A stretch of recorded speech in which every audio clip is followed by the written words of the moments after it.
In this video, we're going to talk about how we can use our trig functions to find out other sides of our right triangle.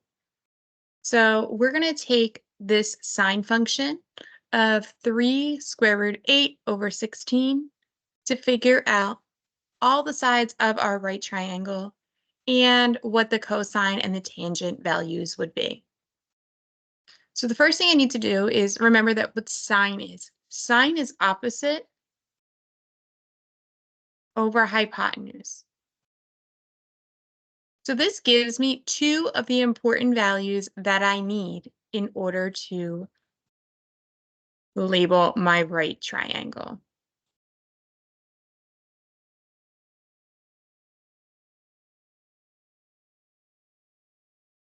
All right, so my opposite, let's label the angle that we're going to use.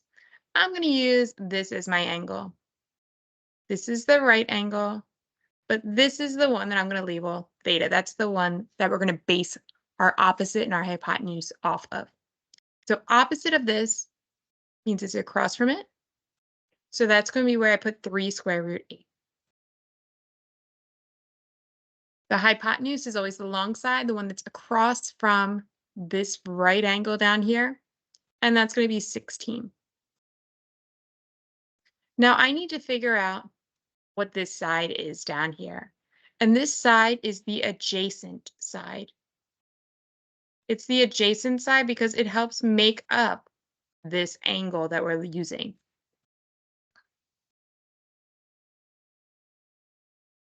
To find that value, I'm going to use the Pythagorean theorem because I have two sides already. And the Pythagorean theorem tells me that if I have two sides, I have the third side. I can find that out. So a squared plus b squared equals c squared. That is the Pythagorean theorem. A and B are always the two sides that make up the right angle right here. So I'm going to put 3 square root 8. And remember, you need to square the entire value. So I put parentheses around it. Plus b squared, that's what we don't know. That's that adjacent side. And c has to be the hypotenuse. Always and forever. And here that is 16. So now I'm going to get my calculator. And I'm going to try to solve this. So the first thing I'm going to do for 3 square root 8, I'm going to put parentheses around it, 3 times, and on the computer calculator, you have to put 8 and then hit the square root button.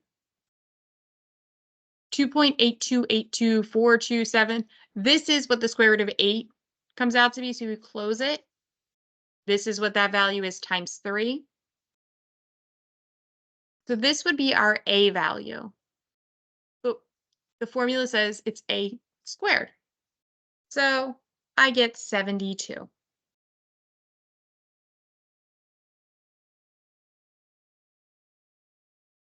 And then I need to do 16 squared, which is the same thing as 16 times 16. And you can see you get 256.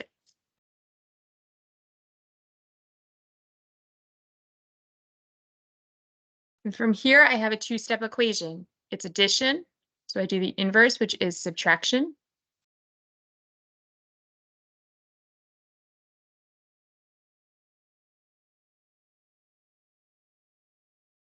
I get 184. This part will cancel out. 72 minus 72 is 0. And bring this b squared on down. And I don't want to know what b squared equals. I want to know what plain old b is. So I take the square root.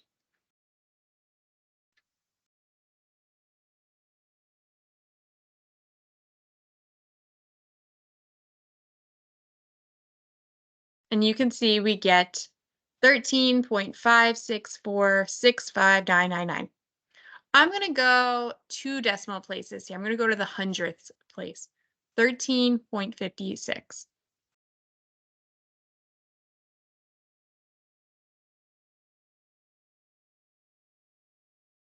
And I use this symbol here. They look like equals that are waves because that means it's approximate. Since I did some rounding, it's not exactly 13.56, but it's very close. And that is what this side here equals. Now that I know that, I can actually go back and complete the task of figuring out the sine and the cosine. Cosine is adjacent over hypotenuse.